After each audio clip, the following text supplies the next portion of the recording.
Jadi ulama itu mulai dulu itu sudah berpikir. Banyak orang menjadikan tahajud, sholat malam itu media untuk hajatnya. Dan kalau nggak kesampaian ini mutung. Nyalahkan kiainya ijazah ramandi. Macam. Daripada ngono ora usah apa? Tahajud itu turu. Dan jenis kayak ini tuh banyak. Makanya ulama kayak saya itu saenake dhewe itu ya jarak. Saya sering didolani muhibbin terus bilang, Gus saya doakan gini-gini, saya mau nyalon bupati atau saya gini. Saya bilang, gak waduh orang dongo, nak ramandi darani ulama dongane ramandi. Nak mandi kamu jadi bupati tetap nganggep karena beli. Sopo sing ora roh bupati saya juga beli. Ribet kan?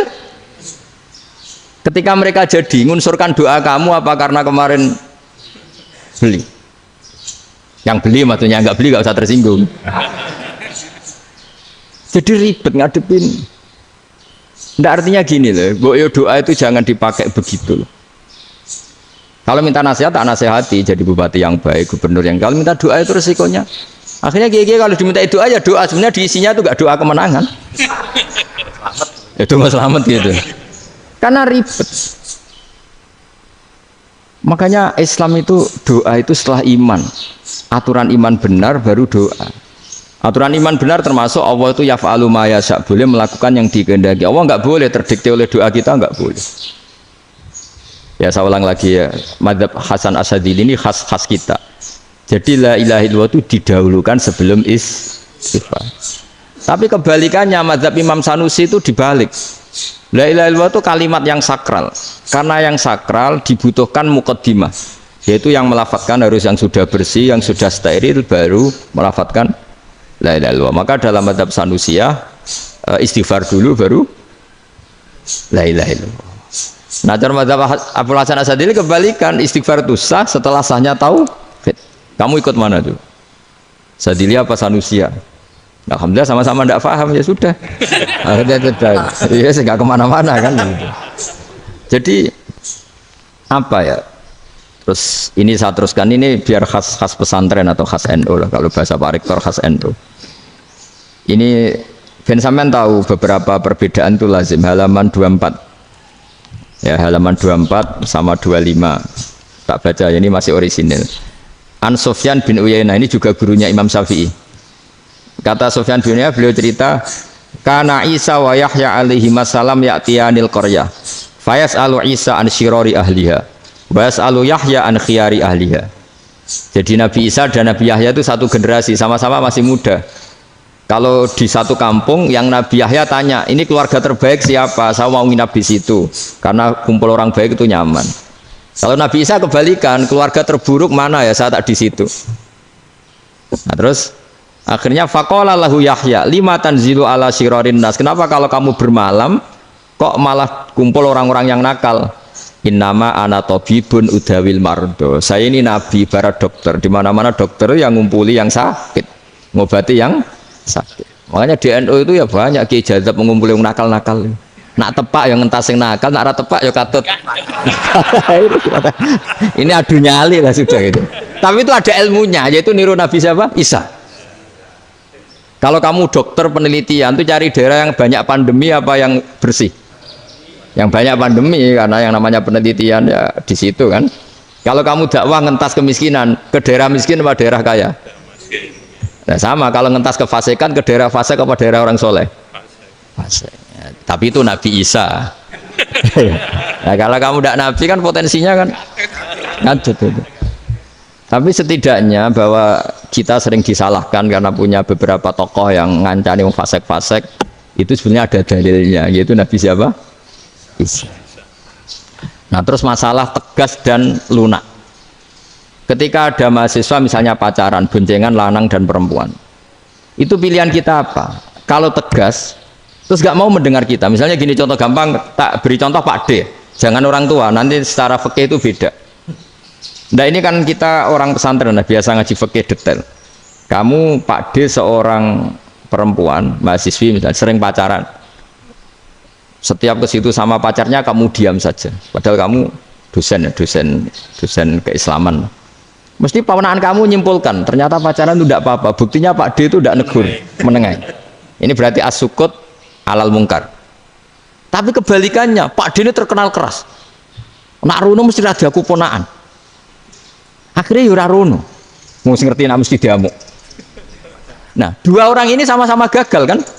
Yang lunak menjadikan ponaannya pacaran terus karena enggak negur sehingga dikira membolehkan. Sing keras juga enggak sempat bina wong rono era wani. Akhirnya dua orang ini sama-sama enggak ketemu, sama-sama enggak berkesempatan membina kan? Gagal membina kan? Karena yang keras ponaannya enggak pernah situ, berarti enggak bisa bina kan? Yang lunak membiarkan berarti juga ada bina. Nah, Islam itu antara dua itu. Ya agak terlalu lunak, enggak terlalu keras. Karena kalau terlalu keras, misalnya ada kiai terlalu keras, lu masyarakat mau tanya itu gimana? Lari kan? Loh, saya ini punya pengalaman pribadi. Saya ini kan kecelok orang alim. Itu kalau pernah ya saya itu berusaha ya pokoknya ya umumnya orang alim lah. Tenang, terus anteng, enggak gejlok-gejlokan. Itu enggak ada yang tanya. Saya mimpi ketemu beberapa ulama itu disalahkan. Terus umat saya kalau mau tanya itu ke siapa? Wong alim wis wibawa, meneng tambah banget wibawan. Quran sering gojlok rektor macam-macam. Terus wong wanita kok saya biasa ke pasar pandangan dicegot orang. Gus, putri saya itu sering keluar darah tapi melebihi batas haid gini-gini. Kalau badhe sowan jenengan, gak usah sowan kene mbek ngadeg-ngadegan. Terus tanya, yang haid berapa hari, Gus? Ya supaya rudat ilal adat sebelum dia punya penyakit istighadah itu berapa? 6 hari ya sudah, kembali 6 hari lainnya mustahadah, tetap sholat, tetap normal. Tapi kalau saya wibawa, mau pasar go tasbih dulu. Iku mesti wong salaman njaluk donga yakin. Tapi baru kayak rada uraan ketemu wong-wong, dol pening ndi? Mak pening ndi? Gus beneran Gus ketemu jenengan kula wingi badhe tua kok. Ini tanya. Jadi uraanku itu amdan. Lho nek sampean asli. Asli uraan. Karena ada uraan lah tetap tidak wibawa kan. Jadi baru kayak uraan itu ya banyak. Saya itu kalau ngantor di Jogja itu banyak orang yang tanya. Ya biasa tuh tanya macam-macam. Karena saya uraan. Ke pasar ya orang, bahkan di bis sering ketemu orang, wah beneran Gus kalau badhe sowan jenengan badhe tanya ini. Ya sudah di sini aja. Jadi semua itu diilmoni. Nah, Nabi itu punya sisi yang dua-duanya jalan. Memang beliau luar biasa, dipilih Allah yang luar biasa. Nabi ketika wibawa itu banyak sahabat yang bahkan mengenali wajahnya aja tidak bisa. Ka'anna ala ru'usihim at-tayr. Bayangannya seakan-akan di kepalanya itu ada burung yang takut terbang, saking antengnya. Tapi Nabi sekali mengeluarkan job, sekali santai, itu sahabat tanya itu sampai yang nggak pantas ditanyakan. Nabi saya tadi kumpul istri saya, tapi tidak enzal itu wajib mandi ndak. Aro'aita law anna ahadana ya'ti imro'atahu walam yunzil. Itu ya ditanyakan. Nabi pun kumpul itu betul sakit enzal sepundi. Guys betul lagi. Terus ya ada yang tanya macam-macam. Ini saking ada sahabat dipanggil Nabi tambah lari, dipanggil lagi tambah lari. Pas jenengan nyeluk, oh pas kula kumpul bojo kula. Lah kula kuwatir jenengan orang suci, saya belum mandi, makanya saya lari. Nabi ngendikan innamal mukmin thahir, ya nak masalah ketemu kiai ra apa-apa ijek junub. Sementing kok nak salat ya adus sik. Tapi Nabi sekali pakai mazahirul jalal, tapi pakai wibawanya, itu orang enggak berani ngomong. Tapi sekali Nabi rileks, itu orang bisa tanya apa saja, termasuk halal yang enggak pantas. Loh, ada sahabat itu tanya lucu, tanya Maimunah. Maimunah itu ya cantik tapi sudah agak tua lah. Maimunah, ya umal mukminin, hukumnya ngambung bojo pas Ramadan ubi. Wah gak roh aku, gak tahu diambung kan Nabi pas Ramadan. Tanya Saudah, malah rara diambung kalau Saudah itu kan wis tua itu. Lucunya istrinya jawab, tanya Aisyah yang mungkin Nabi, iya yang mungkin tanya Aisyah. Itu yang usul ya istrinya Nabi Maimunah. Selalu Aisyah, tanya Mbak Aisyah. Ya Amirul ya umal mukminin gini-gini. Aisyah yang cantik masih perawan kan. Qabbalani Rasulullah bahwa oh Nabi biasa ngambung-ngambung pas Ramadan dan beliau tetap puasa. Akhirnya fakih ngarang kan wa takbil fi Ramadan wa tublah la tubtilu shauma ngambung ora. Iku udah biasa di sini. Ya nasi bojone ayu. Nah ini artinya seasik itu. Jadi garwane Nabi sing ngrasa rodok tuwa. Wah, aku ora tahu ya. Kok Aisyah serilek itu dulu itu maksudnya orang-orang Islam pertentangan itu maksudnya dia balik Semua ini bedanya orang pesantren sama orang kampus. Kalau orang kampus mau cerita agama itu rahmatan lil alamin, tapi nyontokno rileke ora iso. Agama itu rilek, tapi nyontokno rileke ora iso. Mergo ya rapati ngaji. Contohnya ora iso, dadi mau gawe kaidah mau Islam itu rahmatan. Jadi Nabi itu lah, Allah juga gitu. Allah itu kalau sudah memperlihatkan madzahirul jalal, itu mbok malaikat Jibril rawani. Ketika Allah dengan madzahirul jalal.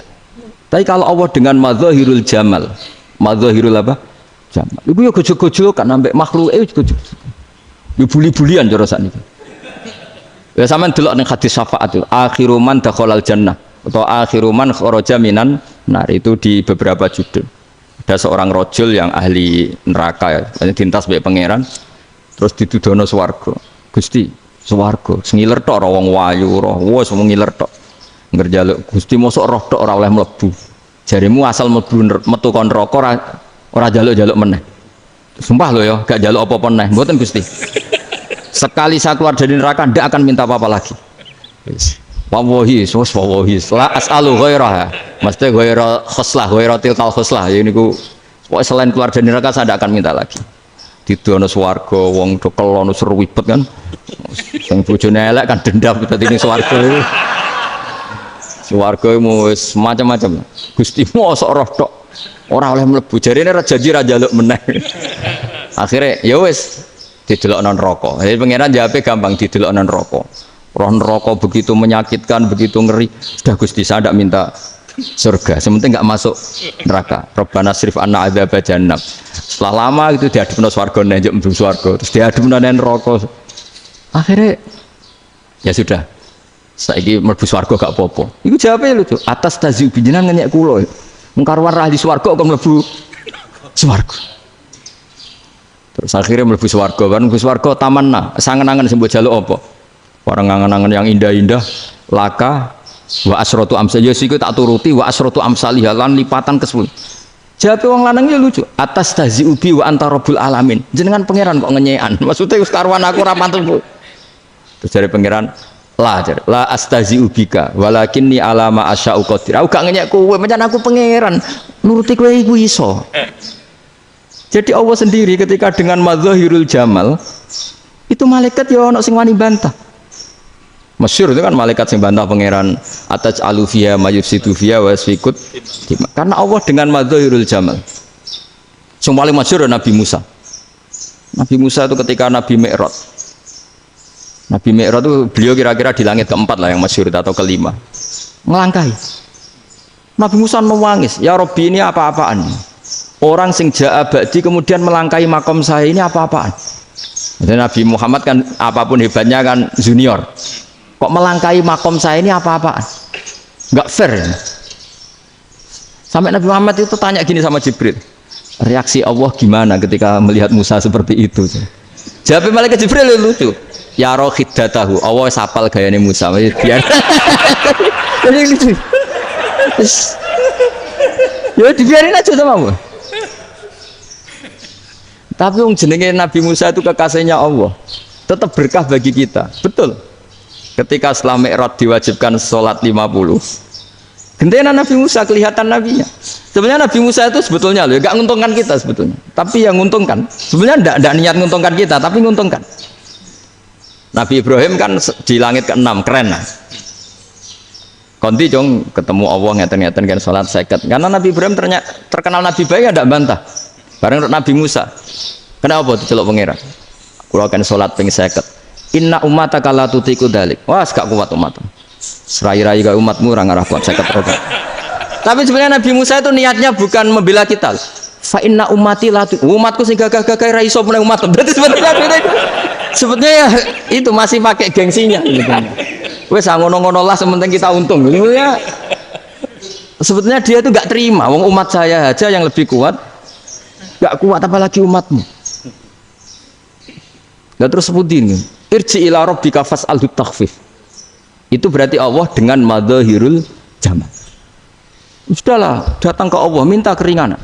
Allah itu baik. Minta, ambek Allah ya diringanan mau 5 tok. Jadi cek 45. Balik ke Nabi Musa, piro 45, cek ra kuat umat. Wong umatku ora kuat. Dadi sebenarnya dia bilang umatku ora kuat. Lho cara Nabi Muhammad model wong Malang. Yo beda umatku mbek umatmu. Ribet kan? Itu. Lho Nabi Muhammad kan enggak seperti itu kan? Enggak punya akhlak Malang kan? Akhlak. Maksudnya akhlaknya mujur itu loh, akhlak yang baik gitu. Ya, akhlak yang mujur bukan yang Malang gitu. Jadi Nabi ya manut. Tinggal 40 kan, dikurangi lagi 35 sampai 9 kali kan. Masyhur itu. Ya kan kalau dikurangi 55 kan berarti turun naik kan 9 kali. Itu setelah 5 itu Nabi Musa cek usul, masih ragu. Itu cara Nabi munggah nentek.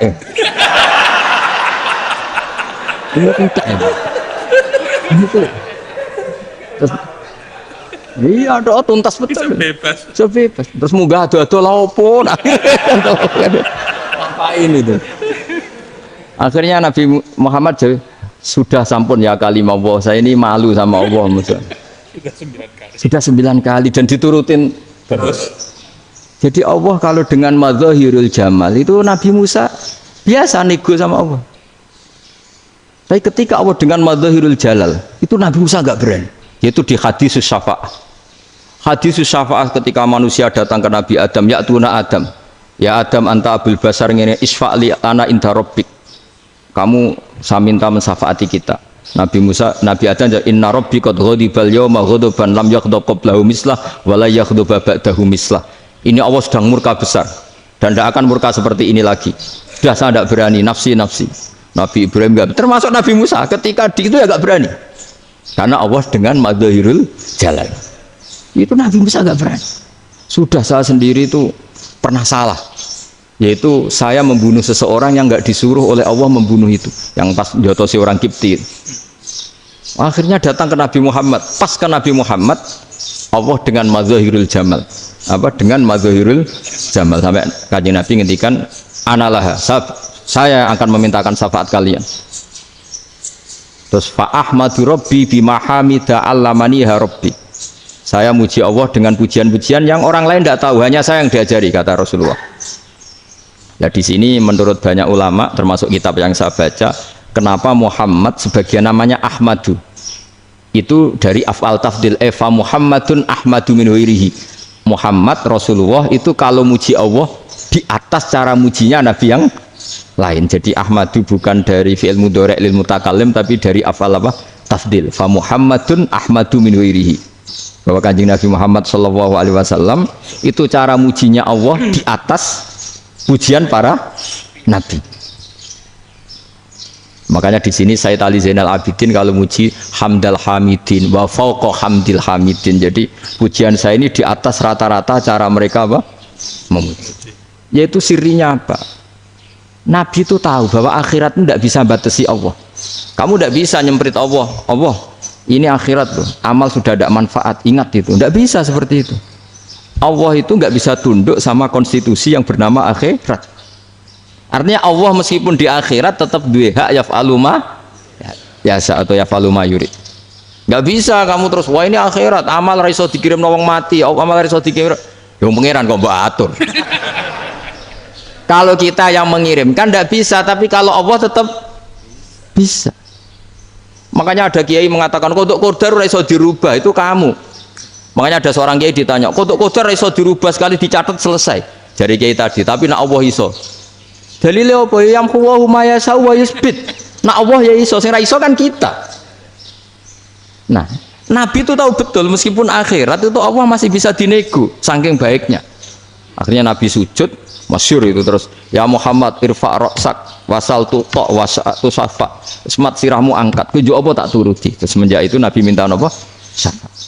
Artinya apa? Ketika Nabi lain berpikir bahwa akhirat ini membatasi amal karena sudah Nabi tahu betul kalau Allah tetap Allah yang enggak terbatas kekuasaannya, enggak terbatas rahmatnya juga saat di akhir. Makanya disebut fa Muhammadun ahmadu min ghairihi. Makanya wa mubasysyiran bi rasuli ya'ti mim ba'di ismuhu Ahmad. Jadi makanya terus banyak GNO yang macam-macam lah. Sing potongane wedi terus hati. Itu berarti makome Madzahirul Jalal. Ana sing amen guyon nek makome Madzahirul Jamal. Ana sing ra jelas ngene iki, sing ra jelas. Nak guyu buanter kok nangis yo buanter. Jebule urusan utang. Lah ini sudah yang udah. Jadi makanya yang rileks saja. Sebenarnya agama ini santai, rileks karena agama ini harus bifarohin wasururin. Enggak boleh agama ini dibawa dengan kekerasan, dengan antisosial.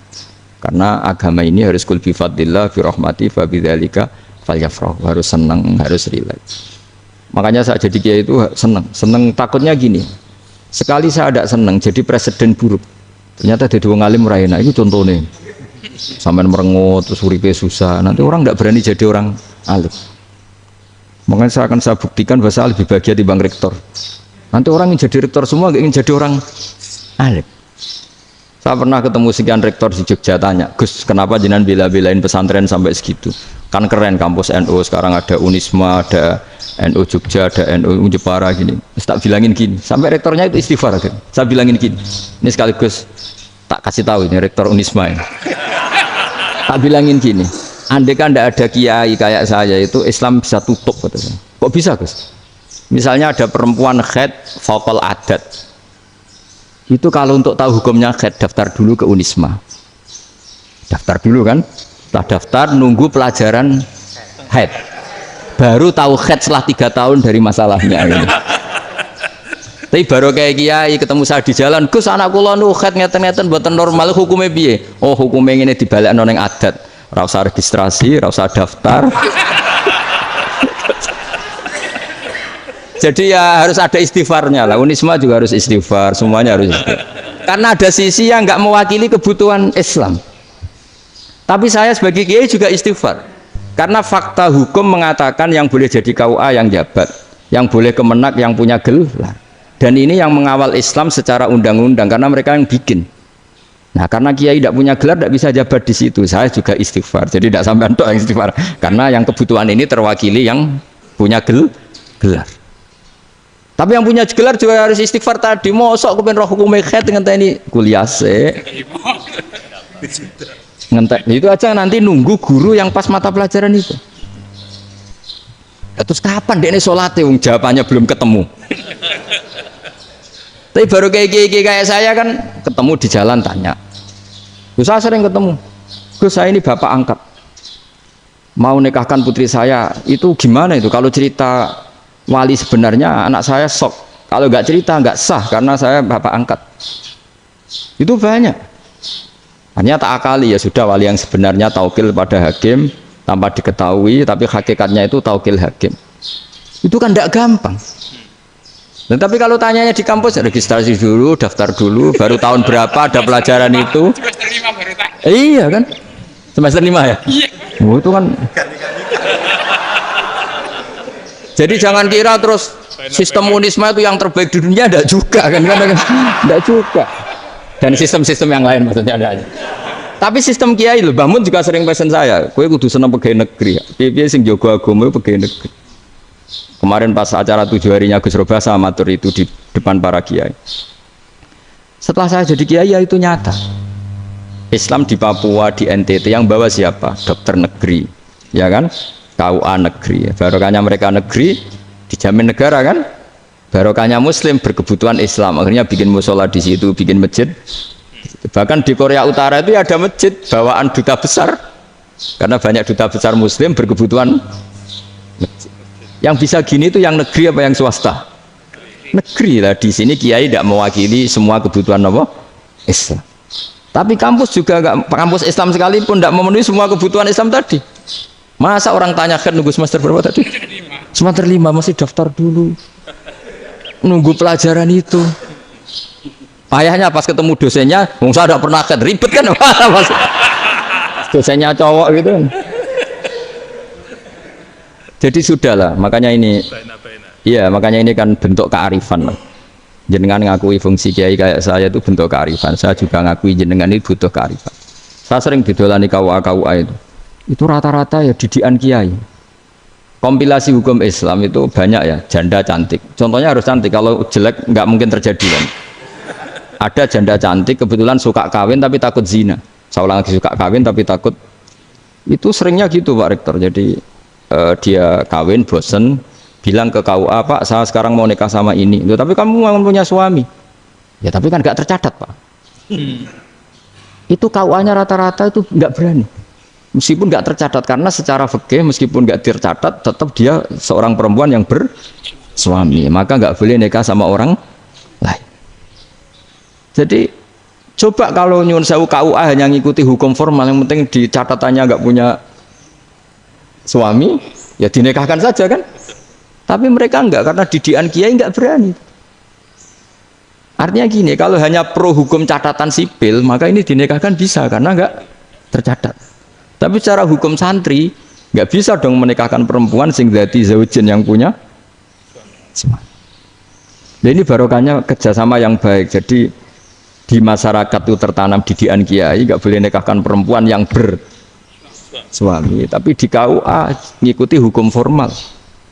Dan di Indonesia itu KUA itu rata-rata konsultasinya ya sama kiai. Sehingga ya nggak berani akhirnya, meskipun aku wedi mlebu rokok mbak, gak iso. Dan itu banyak. Seorang lagi ya, makanya ini kan pesantren itu nggak boleh mati. Orang kiai-kiai kayak saya nggak jelas-jelas itu harus lebih jelas lagi. Karena ini yang on time, yang online, yang siapa saja bisa tanya. Saya itu SMS saya itu nggak punya HP WA. HP jadul itu SMS-nya tiap hari tak berapa, orang yang tanya dari Kalimantan, dari Aceh. Gus di kampung saya ada masjid 2 itu yang Samana, ada yang dari orang perkotaan, Gus di perumahan baru ada masjid, yang Jumatan baru orang 12, sah enggak? Ya langsung saya jawab, sah. Dalilnya ini. Ya sudah, nah, tapi kata Imam Syafi'i gini harus orang 40, itu madhab Syafi'i, dalam madhab yang lain gini-gini. Itu kalau tanya rektor itu kan ribet, masuk ajudan dulu, asisten dulu, panjang.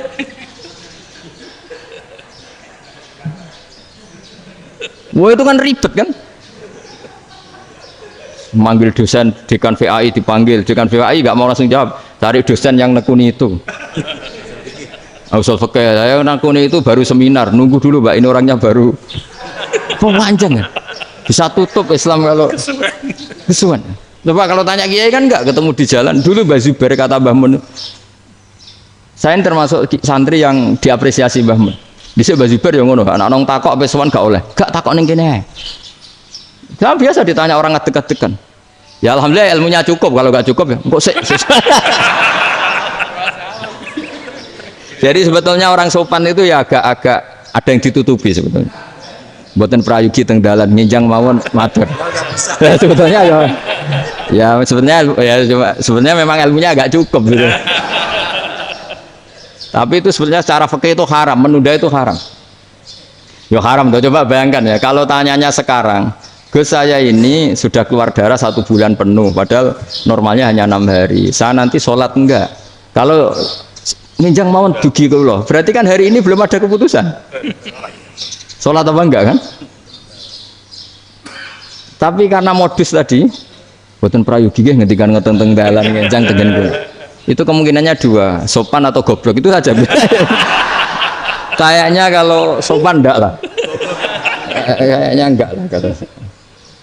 Karena secara fikih itu jelas haram. Bagaimana mungkin suatu yang harus dipraktekkan nanti duhur dijawab besok, berarti duhur, asar sampai subuh belum ada jawaban, berarti nggak ada sholat kan? Ya, makanya dibutuhkan orang-orang alim yang kultural seperti ini, dan NU menghormati kultural. Tapi Mbah Mun juga sangat menghormati Islam formal, karena tadi produk-produk formal itu bisa dilembagakan oleh negara, dan itu kita ikut untung. Makanya Mbah Mun itu kalau punya tamu KUA, punya tamu polisi sampai pejabat itu.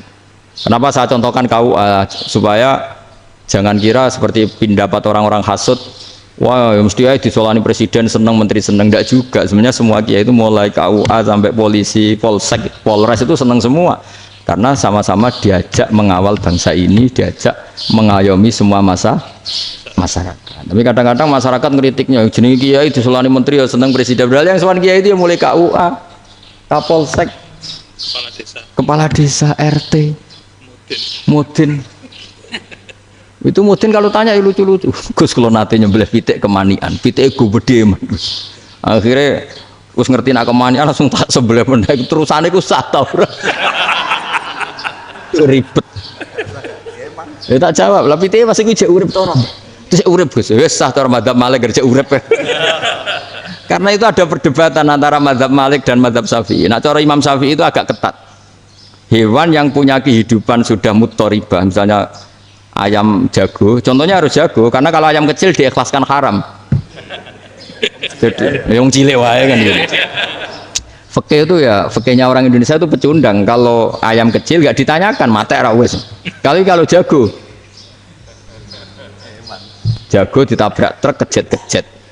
Andai kan nggak disembelih pun mesti mati. Itu cara madzhab Syafi'i itu haram. Karena penyembelihan ini tidak menjadi penyebab kematian, tapi memang karena kecelakaan tadi. Ini cara madzhab Imam Malik enggak. Andai kan nggak disembelih, matinya kan 2 menit lagi atau 1 menit lagi. Andai kan nggak disembelih, berarti mati sekarang itu bawaan pisau apa bawaan kecelakaan?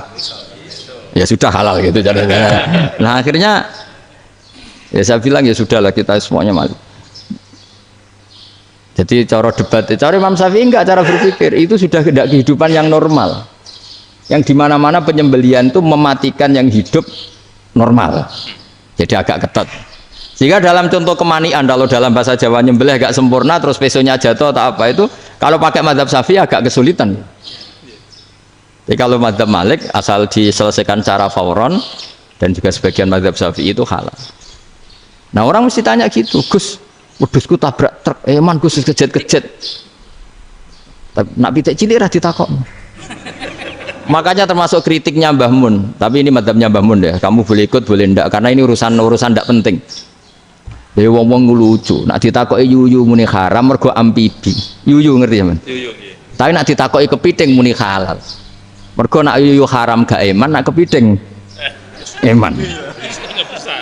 Padahal alasannya coba, kenapa yuyu haram? Karena amfibi kan, bisa di air. Pertanyaannya, kepiting seperti itu ndak? Nah, tapi kepiting kalau haram kan eman. Karena besar kan, kalau yuyu silahkan haram kan gitu. Artinya apa? Fikih kita ya agak-agak pecundang gitu, agak-agak pertimbangan. Iya, ini lucu kan? Kualitatif. Coba alasannya yuyu haram karena apa? Amfibi kan, hidup 2 alam. Pertanyaannya kepiting seperti itu enggak? Iya. Kenapa? Kalau orang tanya, yuyu haram apa halal? Rata-rata jawab haram. Tapi kalau kepiting mulai khilaf. Loh mestinya kan sama kan? Nah itu iya tadi saya juga sering melihat tonggo-tonggo itu ayam cuwilik sakmene ketabrak truk, nggak ada yang tanya. Tapi saya pernah jalan-jalan di Naruan sini, ono jago ketabrak, sing duwe langsung marani kula pas saya naik motor, Gus ini halal apa haram? Nah langsung kula sebelah halal apa haram? Wis kanggo kowe halal ya halal. Karena saya tahu tak jawab haram mesti kecewa itu. Aduh, kiai ini beratnya kan. Ya akhirnya ya saya setelah itu materi Imam Syafi'i ngapunten umat kula nu rahasia madzhab jenengan tuh ndak siap. Iya kan akhirnya pakai madzhabnya Imam Malik tadi. Ya tak Fatihah Imam Syafi'i ini mboten niat nglawan jenengan. Tapi ngobati tiang eman. Mergo pitike besar itu. Jadi ini kan ceritanya itu, makanya yang rileks saja lah, bahwa Islam ini yang rileks, yang menyenangkan, karena ya agama ini harus menyenangkan. Raditu billahi robba, raditu itu senang banget, ridho itu puas, nggak boleh beragama pertuntungan terus emosinan, ya marem atau raditu itu marem, jadi yang ya saya kira demikian. Assalamualaikum warahmatullahi wabarakatuh.